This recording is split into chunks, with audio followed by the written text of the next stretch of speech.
ಮೋದಿ ಸರ್ಕಾರಕ್ಕೆ 11 ವರ್ಷ. ಸೇವೆ, ಸುಶಾಸನ, ಬಡವರ ಕಲ್ಯಾಣದ ವಿಕಸಿತ ಭಾರತದ ಅಮೃತ ಕಾಲ. ಬಿಜೆಪಿ ಕಾಗವಾಡ ಮಂಡಲದ ವತಿಯಿಂದ ಸಂಕಲ್ಪ ಸಭೆ. ಬಡವರ ಕಲ್ಯಾಣ, ಸೇವೆ, ಸುಶಾಸನ, ವಿಕಸಿತ ಭಾರತದ ಅಮೃತ ಕಾಲಕ್ಕೆ ಸಾಕ್ಷಿಯಾದ ಮೋದಿ ಸರ್ಕಾರಕ್ಕೆ 11 ವರ್ಷಗಳು ಪೂರೈಕೆಯಾಗಿದ್ದು, ಬಿಜೆಪಿ ಕಾಗವಾಡ ಮಂಡಲದ ವತಿಯಿಂದ ತಾಲೂಕಿನ ಕೆಂಪುಹಾಡ್ ಗ್ರಾಮದಲ್ಲಿ ವಿಕಸಿತ ಭಾರತ ಸಂಕಲ್ಪ ಸಭೆಯನ್ನು ಸೋಮವಾರ ದಿನಾಂಕ 23ರಂದು ಮಾಜಿ ಸಚಿವರು ಹಾಗೂ ಮಾಜಿ ಶಾಸಕ ಶ್ರೀಮಂತ್ ಪಾಟೀಲ್ ಅವರ ನೇತೃತ್ವದಲ್ಲಿ ಬಿಜೆಪಿ ಚಿಕ್ಕೋಡಿ ಜಿಲ್ಲಾಧ್ಯಕ್ಷ ಸತೀಶ್ ಅಪ್ಪಾಜಿಗೋಳ್, ಮಾಜಿ ಶಾಸಕ ಹಾಗೂ ಬಿಜೆಪಿ ಚಿಕ್ಕೋಡಿ ವಿಭಾಗದ ಪ್ರಭಾರಿ ಸಂಜಯ್ ಪಾಟೀಲ್ ಅವರ ಉಪಸ್ಥಿತಿಯಲ್ಲಿ ಸಂಪನ್ನಗೊಂಡಿತು. ಈ ವೇಳೆ ಭಾರತೀಯ ಜನಸಂಘದ ಸ್ಥಾಪಕ ಡಾಕ್ಟರ್ ಶ್ಯಾಮ್ ಪ್ರಸಾದ್ ಮುಖರ್ಜಿ ಅವರ ಬಲಿದಾನದ ದಿನದ ನಿಮಿತ್ತ ಅವರ ಭಾವಚಿತ್ರಕ್ಕೆ ಪುಷ್ಪಾರ್ಚನೆ ಮಾಡಿ ಗೌರವ ನಮನಗಳನ್ನು ಸಲ್ಲಿಸಲಾಯಿತು. ಸಭೆಯಲ್ಲಿ ಬಿಜೆಪಿ ಕಾಗವಾಡ ಮಂಡಲದ ನೂತನ ಅಧ್ಯಕ್ಷರನ್ನಾಗಿ ಜುಗುಳ್ ಗ್ರಾಮದ ಬಿಜೆಪಿ ಮುಖಂಡರಾದ ಅರುಣ್ ಗಣೇಶ್ವಾಡಿ ಅವರನ್ನು ಆಯ್ಕೆ ಮಾಡಿ ಬಿಜೆಪಿಯ ಧ್ವಜ ಹಸ್ತಾಂತರಿಸಿ ಸತ್ಕರಿಸಿ ಅಭಿನಂದಿಸಲಾಯಿತು. ಮಂಡಲದ ಅಧ್ಯಕ್ಷನಾಗಿ ಎಲ್ಲ ಹಿರಿಯರ ನಿಮ್ಮ ನಾಯಕರಾಗಿದ್ದಂಥ ಶ್ರೀಮಂತ್ ಪಾಟೀಲ್ ಇರ್ಬೋದು ಮತ್ತು ಎಲ್ಲ ನಿಮ್ಮ ಈ ಹಿರಿಯ ಎಲ್ಲರ ಜೊತೆ ಚರ್ಚೆ ಮಾಡಿ ಅರುಣ್ ಸೋಮನಾಥ್ ಗಣೇಶ್ವಾಡಿ ಅವರಿಗೆ ಭಾರತೀಯ ಜನತಾ ಪಾರ್ಟಿ ಕಾಗವಾಡ ಮಂಡಲ ಅಧ್ಯಕ್ಷನಾಗಿ ಆಯ್ಕೆ ಮಾಡಬೇಕು. ಆಯ್ಕೆ ಮಾಡಿ ಅವರಿಗೆ ಮಾಜಿ ಸಚಿವ ಶ್ರೀಮಂತ್ ಪಾಟೀಲ್ ಮಾತನಾಡಿ, ವಿಕಸಿತ ಭಾರತದ ಅಮೃತ ಕಾಲ, ಸೇವೆ, ಸುಶಾಸನ, ಬಡವರ ಕಲ್ಯಾಣದ ಮೋದಿ ಸರ್ಕಾರಕ್ಕೆ 11 ವರ್ಷಗಳು ಪೂರ್ಣಗೊಂಡ ನಿಮಿತ್ತ ಕೇಂದ್ರ ಸರ್ಕಾರದ ಸಾಧನೆಗಳನ್ನು ಸರ್ವರಿಗೂ ತಲುಪಿಸುವ ಸದುದ್ದೇಶದೊಂದಿಗೆ ಈ ಸಭೆಯನ್ನು ಹಮ್ಮಿಕೊಳ್ಳಲಾಗಿದೆ. ಈ ಹಿಂದೆ ಬಿಜೆಪಿ ಸರ್ಕಾರದ ಅವಧಿಯಲ್ಲಿ ನಾನು ಸಾಕಷ್ಟು ಅಭಿವೃದ್ಧಿ ಕಾರ್ಯಗಳನ್ನು ಕ್ಷೇತ್ರದಲ್ಲಿ ಮಾಡಿದ್ದು, ಈಗಿನ ಸರ್ಕಾರದಲ್ಲಿ ಯಾವುದೇ ಅಭಿವೃದ್ಧಿ ಕಾರ್ಯಗಳು ನಡೆಯುತ್ತಿಲ್ಲ. ನಾನು ಬಿಜೆಪಿ ಕಾರ್ಯಕರ್ತರ ಬೆನ್ನೆಲುಬಾಗಿರುತ್ತೇನೆ. ಕೇಂದ್ರ ಸರ್ಕಾರದ ಯೋಜನೆಗಳನ್ನು ಎಲ್ಲರಿಗೂ ತಲುಪಿಸಿ ಪಕ್ಷ ಸಂಘಟನೆ ಕೆಲಸ ಮಾಡೋಣ ಎಂದರು. ಮೋದಿಜಿ ಅವರು 11 ವರ್ಷದಲ್ಲಿ ಮಾಡಿದಂಥ ಏನು ಕೆಲಸದವು ಅದರ ಬಗ್ಗೆ ಎಲ್ಲರಿಗೂ ಮಾಹಿತಿ ಆಗಬೇಕು, ಅದರ ಬಗ್ಗೆ ಚಿಂತನೆ ಆಗಬೇಕು.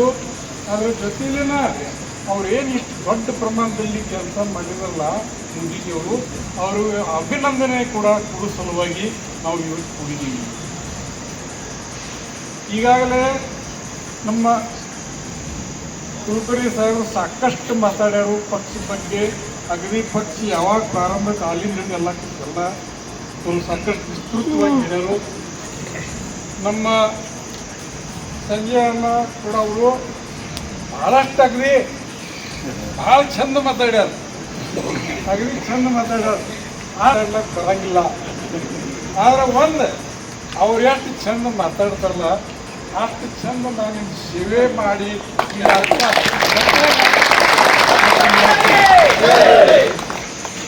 ಬರಾಗಿಲ್ಲ. ಯಾಕಂದ್ರೆ ನಮಗೆ ಪಾತ್ರ ಏನು ಇವಾಗ ನಮ್ಮ ಬರೀ ಕೆಲಸದಾಗಿದೆ.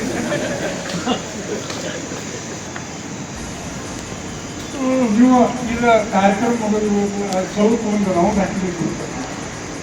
ಅವ್ರು ಮಾಡಿದ ಕೆಲಸ ಅಲ್ಲಿ ಒಂದ ಎರಡ ಈ ಕೈ ಬಳದ ಕೆಲಸ ಅಷ್ಟ ಕೆಲಸ ಅವು ನೂರಾಗಟ್ಟಲೆ ಬೇರೆ ಬೇರೆ ಸ್ಕೀಮ್ ಅದರಲ್ಲಿ ಎಲ್ಲ ಯಾರಿಗೆ ಬಿಟ್ಟಿಲ್ಲ. ಪ್ರತಿ ಒಬ್ಬರಿಗೆ ಪ್ರತಿಯೊಂದು ಮನೆಗೆ ಮುಟ್ಟುವಂಥ ಬೇರೆ ಬೇರೆ ಸ್ಕೀಮ್ ತಲುಪುತ್ತಾರೆ. ಅದರಲ್ಲಿ ಯಾರೂ ಉಳಿದಿಲ್ಲ. ಅವ್ರು ಮಾಡಿದ್ದು ಈ ನಮ್ಮ ಬಂದರೆ ನೀವು ನೋಡ್ರಿ, ನಮ್ಮ ದೇಶದಲ್ಲಿ ರಸ್ತೆ ಪರಿಸ್ಥಿತಿ ಯಾವ ರೀತಿ ನೋಡೋದು. ಆದ್ರೆ ಈಗ ನೋಡಿದ್ರೆ ನಾವು ಎಲ್ಲೆಲ್ಲಿ ಅಡ್ಡಾಡ್ಲಾಕ ಹೋಗ್ತೀವಿ, ನೋಡ್ಲಾಕ ಹೋಗ್ತೀವಿ. ಮೊನ್ನೆ ಇಟ್ಲಿ, ಸ್ವಿಟ್ಜರ್ಲ್ಯಾಂಡ್ ಮತ್ತು ಆಸ್ಟ್ರೇಲಿಯಾ ಹೋಗಿದ್ವಿ. ಮೊದಲು ಅಲ್ಲಿ ರೋಡ್ ಭಾಳ ಅತಿ ಚಂದ ಅದಾವ. ಅಂಥ ರೋಡ್ ಇಂಥ ರೋಡ್ ಭಾಳ ಹೇಳ್ತಿದ್ರು. ರೋಡ್ ನೋಡ್ಬೇಕಾದ್ರೆ ಯುರೋಪ್ ಹೋಗ್ಬೇಕಂತಿದ್ರು. ನಾನು ಹೋಗಿ ಬಂದೀನಿ. ಸರಿ, ನಮ್ಮಲ್ಲಿ ಈಗ ಸದ್ಯಕ್ಕೆ ಏನಿಲ್ಲ ಇಂಥ ಒಂದೊಂದು ಕೆಲಸ ಅವ್ರು ಮಾಡ್ಯಾರ. ಈಗ ಈಗ ನಮ್ಮ ಸಂಜೆ ನಾವು ಹೇಳು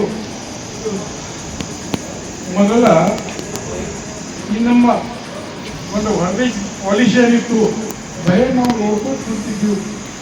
ಅವ್ರು ಏನು ಮಾಡಿದ್ರ ಬರೇ ಅವ್ರು ಲೆಟರ್ ಹಾಕೋದು ಲೆಟರ್ ಬರೋದು ಇಷ್ಟ ಐತಿ ಉಳಿದಿಲ್ಲ. ಈಗ ಅವ್ರು ಏನು ಮಾಡ್ತಾರಲ್ಲ ಅದಕ್ಕಿಂತ ನಮ್ಗೇನು ಒಂದು ಹಾನಿ ಮಾಡ್ತಾರೆ ಅದಕ್ಕಿಂತ 10 ಪಟ್ಟು ಅವ್ರು ಹಾನಿ ಮಾಡೋದು, ಅದಕ್ಕಿಂತ 10 ಪಟ್ಟಲೆ ಅವ್ರಿಗೆ ತ್ರಾಸ ಮಾಡುವಂತ ನಮ್ಮಲ್ಲಿ ಒಂದು ಯೋಜನೆ ಮಾಡ್ಯಾರು. ಮೊನ್ನೆ ಚಿಕ್ಕೋಡಿ ಜಿಲ್ಲಾ ಪ್ರಧಾನ ಕಾರ್ಯದರ್ಶಿ ಅಮೃತ್ ಕುಲಕರ್ಣಿ ಮಾತನಾಡಿ, ವಿಕಸಿತ ಭಾರತದ ಅಭಿಯಾನದ ಬಗ್ಗೆ ಮಾಹಿತಿ ಕೊಟ್ಟು ಮೋದಿ ಸರ್ಕಾರಕ್ಕೆ 11 ವರ್ಷದಲ್ಲಿ ಮಾಡಿರುವ ಸಾಧನೆಗಳ ಬಗ್ಗೆ ಮಾಹಿತಿ ನೀಡಿದರು. ಚಿಕ್ಕೋಡಿ ಜಿಲ್ಲಾ ಪ್ರಭಾರಿ ಹಾಗೂ ಮಾಜಿ ಶಾಸಕ ಸಂಜಯ್ ಪಾಟೀಲ್ ಮಾತನಾಡಿ, ಎಲ್ಲರೂ ಒಗ್ಗಟ್ಟಾಗಿ ಪಕ್ಷ ಸಂಘಟನೆ ಮಾಡುವ ಮೂಲಕ ಪ್ರತಿ ಬೂತ್ನಲ್ಲಿ ಬಿಜೆಪಿ ಗೆಲ್ಲುವಂತಹ ತಯಾರಿ ಮಾಡಬೇಕೆಂದು ಕಾರ್ಯಕರ್ತರಿಗೆ ಕರೆ ನೀಡಿದರು. ನರೇಂದ್ರ ಮೋದಿ ಅವರ ಈ ದೇಶದ ಪ್ರಧಾನಿಯಾಗಿ 11 ವರ್ಷ ಆಗಿದ್ದಾರೆ. ಅದಕ್ಕೆ ಪ್ರತಿಯೊಂದು ಮನೆಗೆ ಹೋಗಿ ಭಾರತೀಯ ಜನತಾ ಪಾರ್ಟಿ ಕಾರ್ಯಕರ್ತರ ನರೇಂದ್ರ ಮೋದಿ ಅವರ 11 ವರ್ಷದಲ್ಲಿ ಏನೇನು ಕೆಲಸ ಮಾಡಿದಾರೋ ಅದು ತಲುಪಿಸಬೇಕು ಅಂತ ಇದೊಂದು ಅಭಿಯಾನ ಪ್ರಾರಂಭ ಆಗಿದೆ ಇಡೀ ಭಾರತ ದೇಶದಲ್ಲಿ. ಸಂಕಲ್ಪ ಸೆ ಸಿದ್ಧಿ ತಕ್ಕಂತ ಈ ಅಭಿಯಾನ ಇರುತ್ತೆ ಹಿಂದಿಯಲ್ಲಿ. ನಮ್ಮ ನಾಡಿನಲ್ಲಿ ವಿಕಸಿತ ಭಾರತದ ಅಮೃತ ಕಾಲ, ಸೇವೆ, ಸುಶಾಸನ, ಬಡವರ ಕಲ್ಯಾಣದ ಮೋದಿ ಸರ್ಕಾರದ 11 ವರ್ಷ. ನೀವು ಹೇಳ್ಬೋದು ನಮ್ಗೆ ಎಲ್ಲರಿಗೂ ಗೊತ್ತಿದ್ರಿ ನಿಮ್ಮ ಭಾಷಣ ಏನು ಕೇಳೋದ, ನಾವೇನು ಗೊತ್ತಿದೆ ನರೇಂದ್ರ ಮೋದಿ ಏನೇನು ಮಾಡಿದ್ದಾರೆ. ನಾನು ಅದ್ರ ಬಗ್ಗೆ ಮಾತಾಡೋದಕ್ಕೆ ಇಲ್ಲ, ಯಾಕಂದ್ರೆ ಅಮೃತ್ ಕುಲಕರ್ಣಿ ಅವರು ಬಹಳ ಒಳ್ಳೆ ರೀತಿಯ ವಿಷಯಗಳು ಹೇಳಿದ್ದಾರೆ. ಅದು ಮತ್ತೆ ಎಷ್ಟು ಊಟ ಒಳ್ಳೇದಿದ್ರೆ ಚಾ ಕುಡಿದು ಮತ್ತೆ ಚಾ ಕುಡಿಯೋದು ಆಗಿಲ್ಲ. ಪುರಿ ಬಾಸುಂದಿ ತಿಂದು ಮತ್ತೊಂದು ಪುರಿ ಬಾಸುಂದಿ ತಿನ್ನೋಕೆ ನಡೆಯಾಗಿಲ್ಲ. ನಡಿ ಉಪ್ಪಿನಕಾಯಿ ಇದ್ರೆ ಚಲೋ ಅನಿಸ್ತೀವಿ, ಇಲ್ಲಾಂದ್ರೆ ಮೆಣಸಿನ್ಕಾಯಿ ಕುಡಿಬೇಕು, ಸ್ವೀಟ್ ತಿಂದ್ಮೇಲೆ ಅದಕ್ಕೆ ಅಮೃತ್ ಕುಲಕರ್ಣಿ ಅವ್ರು ಹೇಳಿದ ಒಂದು ಮಾತ ನಾನು ನಿಮ್ಗೆ ಎಲ್ಲರಿಗೂ ವಿನಂತಿ ಮಾಡ್ತೇನೆ. ನಿಮ್ಗೆಲ್ಲರ ಕಡೆ ಮೊಬೈಲ್ ಇದಾವೆ, ಪ್ರದರ್ಶನಿ ನೋಡಕ್ ಹೋಗ್ರಿ. ಈ ತರ ಅಲ್ಲಿ ಎಕ್ಸಿಬಿಷನ್ ಈ ತರ ಬೋರ್ಡ್ ಮಾಡಿ ಹಾಕ್ತಿದ್ದೀವಿ, ಎಲ್ಲರೂ ಮೊಬೈಲ್ ಮೇಲೆ ಫೋಟೋ ತಗೊಂಡು ನೀವು ಖಾಲಿ ಇದ್ದಾಗ ಮನ್ಯಾಗ ನೋಡಿ. ನರೇಂದ್ರ ಮೋದಿ ಅವರು 11 ವರ್ಷದಲ್ಲಿ ಏನೇನು ಮಾಡಿದ್ದಾರೆ, 300ಕ್ಕಿಂತ ಜಾಸ್ತಿ ಯೋಜನೆ ಕೊಟ್ಟಿದ್ದಾರೆ. ನೀವನವ್ರು ಮೊದಲಿನ ಪ್ರಧಾನಮಂತ್ರಿಗಳು ಕೊಡ್ಲಾಕಿದ್ರೆ ನೀವೇನು ಹೊಸ ಕೊಟ್ಟಿದ್ದಾರೆ. ಕೆಲವು ಮಂದಿ ಮಾತಾಡ್ಬೋದು ಕಾಂಗ್ರೆಸ್ ಅವರದ, ಆದ್ರೆ ಅವ್ರೇನು ಕೊಟ್ಟಿದ್ದಾರೋ ನಾವೇನು ಕೊಟ್ಟಿದ್ದೀವಿ ಅದ್ರದ್ದು ಸ್ವಲ್ಪ ತುಲನೆನೂ ಆಗಬೇಕು, ಚರ್ಚೆನೂ ಆಗ್ಬೇಕು. ಅವ್ರಿದ್ದಾಗ ಏನೇನು ನಡೀತಾ ಇದ್ದು, ನಮ್ಮಲ್ಲಿ ಈಗ ಏನು ನಡೀತಾ ಇದೆ ನಿಮ್ಗೆ ಗೊತ್ತಿರ್ಬೇಕಾದ ವಿಷಯ. ಒಂದು ವಿಷಯ ಯಾಕೆ ಇದು ಕಾರ್ಯಕ್ರಮ ಅಂದ್ರೆ ನಿಮ್ಗೆ ಎಲ್ಲರಿಗೆ ನಮ್ಗೆ ದೇವ್ರು ಒಂದು ಏನು ಗುಣ ಕೊಟ್ಟಿದ್ದಾನೆ ಗೊತ್ತಾ, ಮರೆಯೋದ. ಯಾವ 3 ದಿವಸ 4ನೇ ದಿವಸ ಗಾಡಿ ಕಟ್ಟಿ ಆಯ್ತು ನಮ್ಮ ಅದು ಮರಿತೀವಿ. ಮತ್ತು ಒಂದು ಉದಾಹರಣೆ ಕೊಡ್ತೇನೆ. ಅಯೋಧ್ಯೆಯಲ್ಲಿ ರಾಮ ಮಂದಿರ ಆಯ್ತು. ಎಲ್ಲಿ ರಾಮ ಮಂದಿರ ಆಗ್ಬೇಕಂತ 500 ವರ್ಷ ಜನ ಹಾದಿ ಕಾಯ್ತಾ ಇದ್ರು, ಲಕ್ಷಾಂತರ ಜನ ಪ್ರಾಣ ಕೊಟ್ಟರು. ಆ ಹಿಂದೂ ಬಾಂಧವರದ ಗೌರವ ಕೊಡುವಂತ ಕೆಲಸ ನರೇಂದ್ರ ಮೋದಿ ಅವರ ರಾಮ ಮಂದಿರ ಕಟ್ಟಿ ಇಡೀ ಭಾರತ ದೇಶನ ಜಗತ್ತಿನಲ್ಲಿ ಚರ್ಚೆ ಆಗುವಂತ ಒಂದು ರಾಮ ಮಂದಿರ ಕಟ್ಟಿದ್ದಾರೆ. ಆದ್ರೆ ಲೋಕಸಭಾ ಚುನಾವಣೆಯಲ್ಲಿ ಅಯೋಧ್ಯೆಯಲ್ಲಿ ನಮ್ಮ MP ಕ್ಯಾಂಡಿಡೇಟ್ ಸೋತಿದ್ದಾರೆ. ಈಗ ನಮ್ಮ ಭಾರತರಾಗ ನಾನು ಬಹಳ ಏನೇ ಮಾತಾಡುದಿಲ್ಲ, 5 ಆಗ್ತೀನಿ. ನೀವು ಕೆಲವೊಂದು ನಾವೀಗ ಬೆಳಗಾವಿಯಾಗೂ ಕಾರ್ಯಕ್ರಮ ನಡೀತಾ ಇತ್ತು, ಅಲ್ಲಿ ಹೋಗಿ ನನಗೆ ಕೇಳ್ದ पण घरात एक कुलदैवत असते, त्या कुलदैवतची पूजा आम्ही कधीच विसरत नाही.